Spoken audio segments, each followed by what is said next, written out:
Hey there, my name is Dewey Jones. I'm a Colorado off-roader, and what we're doing today is a direct comparison between a JK ordered exactly the same with a JL. Now, I ordered this JK 10 years ago. I just ordered this JL, and we're going to talk about it. We're going to basically take a look at the JK and see how the JK has fared for 10 years. And this is also supposed to help anyone that's trying to decide buying a used JL, used JK. This can be applied to 4-doors, 2-doors, and maybe even the Gladiator for the JL. We'll go over some of the things. We'll just basically talk about it. And yeah, I'm a little reluctant to do this because I absolutely love this Jeep right here. But we'll get into it. I'll explain why I order them the way I do. So let's just do it. We are picking up this video on my first few runs to break in the Jeep's motor. I'm going to show you where I went as well as the key differences between a JK and a JL in this video. Also, we do have a lot of trail guides coming. I've just been getting a lot of requests on my Instagram for a JL walk around. So let's just get into it. Alright, so Jeep claims that this new Wrangler is the most capable Wrangler ever, the most fuel-efficient Wrangler ever, and that it provides an improved driving experience over the JK. Now we're going to examine these claims by reviewing key new features, and I'm going to tell you how I order a vehicle to make them an awesome daily driver and off-roader. So let's get started with the exterior. The front is absolutely my favorite part of the JL. It just looks so good. Now they have added taller grille slots which allow more airflow into the engine bay, especially for those of us that like to put stuff in front of the grille. Now they have also corrected the JK Jeep logo mistake by moving it from the front to the side as it was in previous Jeep models. Now in my opinion, there is no need to write Jeep anywhere near that iconic 7 slots. They have also moved the Jeep turn signals from the grille to the fenders, which reminds me a lot of my first Jeep, the Jeep Wrangler TJ, and I definitely still miss that awesome Jeep. Finally, let's talk about the most needed upgrade over the stock JK, the hood latches. The JK ones were weak and I even had one fly off on a road trip to visit my niece. We'll discuss the other new features I've listed on the screen shortly, but let's move on to the side. Now this is my new JL's side profile. In the JL, Jeep redesigned the fenders, making them 2-piece and also adding high clearance fenders to the Rubicon. They also added air extractor vents behind the front fenders which help keep the engine cool. Further back on the side you can see a character line which is meant to enhance the appearance of the side profile. Now Jeep says they have improved the doors over the JK by making them better at opening and closing, including better handles. They've also redesigned the pin as well as making them lighter, which should make them easier to remove. Finally, Jeep says they have improved all available hardtops or all available tops over the JK, and you can see how they did that on the screen. So far, I think the hardtop is slightly quieter than my JK hardtop. This view also lets us see the increased rake of the windshield, which I'm not so sure I'm a fan of. But I like that they improved the folding down mechanism, as I never folded down the JK's windshield because I heard others got leaks when they did that. Now let's move on to the rear as we discuss the key new features there. First thing we'll discuss is a larger rear window for better visibility.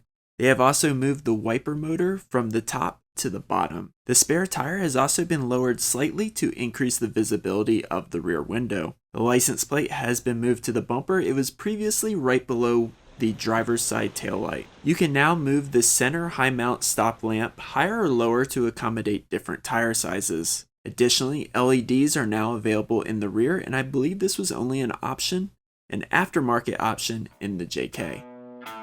So hopefully this will help you if you're considering ordering a Wrangler, and I'll put my build sheet in the description, but I'm going to explain it here. So all of my Jeeps have been daily drivers, yet I also wheel them pretty hard from the beginning. Exterior wise, the first thing I want is black fenders, as these are more durable and I don't mind if they get banged up off-road, as they're pretty cheap to fix.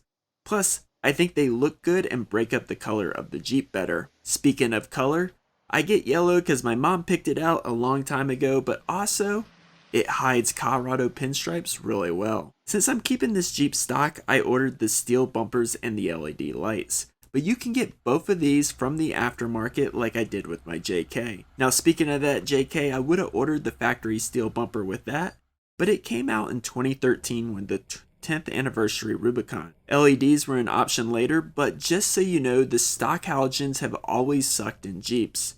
Maybe they're better in the JL, but I bet if you order the halogens, you'll upgrade them early on. Now, I do feel Jeep should have added D-rings to this new JL bumper, but for some reason, they stuck to the hooks. We'll probably talk about tires later, or we will talk about tires later, but I probably should have ordered better wheels as I'm not a big fan of these JL wheels. But I'm going to bang them up off-road, so I'll probably change them out later. Now finally, when it comes to tops, that's your preference. I would have ordered a soft top as that's a little bit better off-road, but I live in downtown Denver and have to deal with people breaking into things lately. So that's just one of those things. I keep the hard top, but eventually I'll get a soft top on it once I have it in a secure garage. Now sure, the exterior matters, but we spend most of our time inside, so let's see what's new inside the cab. Now Jeep says they have improved the ergonomics while adding additional functionality. As you can see, they have redesigned the instrument panel and it is now a push button start-stop. Like the TJ Rubicon, they have moved the off-road switches to the center console. Personally, I like those controls on the driver's side like in the JK, but I do like that they're back where the original Rubicon had them. Now let's look at the Uconnect 8.4-inch screen. Now it's not the biggest screen, but it looks like they built it for off-road durability, and we're definitely going to put that to the test in trail guides. This new Uconnect also has integrated off-road tech, which I'm a big fan of, even if it's a little slow to come up. Now what isn't slow is this new front-facing off-road camera, which makes having no spotter as we often do a lot better. The JL also has proximity entry, and I was quite surprised by how much I actually like this feature. Now Jeep says they have improved seat comfort in both the front and back while also increasing the length of the door's armrest for greater comfort. Finally, Jeep has added a MOLLE system to the back of the Rubicon seats and an optional trail rail cargo system. You can also order integrated auxiliary switches, but let's get into how I order interior options to talk about that. So the Rubicon comes standard with a 7-inch touchscreen, which is the same size as an optional 7-inch screen that I ordered in my 2012 JK. And you can see more Rubicon standard features in the build details in the description, but let's talk about the options I went with. The first option I went with was the cold weather group, which gives me heated seats and now a heated steering wheel. Next I do the trailer tow group, which includes the heavy duty electrical group. I also order this to get the auxiliary switches on the center console. Next I wanted to get a front camera and off-road pages, so I had to get the 8.4-inch Uconnect screen with premium Alpine audio group. This is pretty self-explanatory, just basically a bigger screen and a lot of positive reviews on this system. Oh yeah, let's talk about seats. Now the Jeep I learned to drive on had a 2.5 liter and vinyl seats. The ones that follow all had cloth seats, and when leather became an option in the JKs, I just didn't go for it. Now Jeep's cloth seats have been great. Feels more Jeep to me, and I like to protect my seats with seat covers, so I always order cloth. You know, the decision will be up to you what you go for, but I definitely recommend the cloth seats in a Jeep. Here are some seat covers I'm considering. What you guys think? Finally, individual interior options I ordered were the front camera, Mopar side entry sill guards, and the trail rail cargo system. That trail rail system was shorter than I thought it'd be, but with the back seat removed, you'll get additional latching points by using the back seat securement loops on the floor. Okay, let's see what's new in the Powertrain drivetrain, which I'm going to include off-road and on-road details in that section. Let's start with my favorite off-road capability improvements. So Jeep improved the crawl ratios on all models. They've also improved the ground clearance and updated the brake locking differentials. Water fording is now up to 30 inches, but Jeep did warranty a few years of the JK to allow 30 inches of water fording. Tire size has gone from a 32-inch on the JK to a 33-inch on the JL. Jeep is also allowing you to order a 4-door Wrangler with 35s from the factory. Now on to on-road improvements.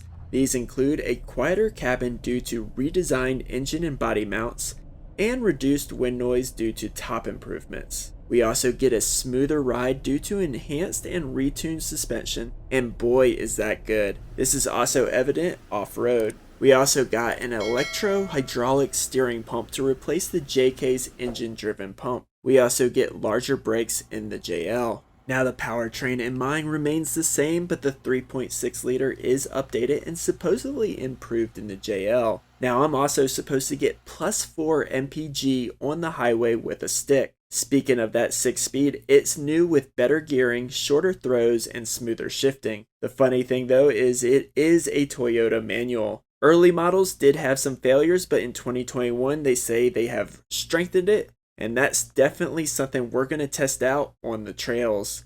I'm hoping to get at least 130,000 miles out of this stock clutch. Now Jeep is also offering a 2-liter 4-cylinder turbo, and on 4 doors you can get a diesel, a 392 Hemi, and a hybrid. What gives Jeep? Where are these options for my 2-door? Alright, whatever. Anyway, Jeep has also improved the automatic to an 8-speed from its previously offered 5-speed, and many people are raving about that transmission.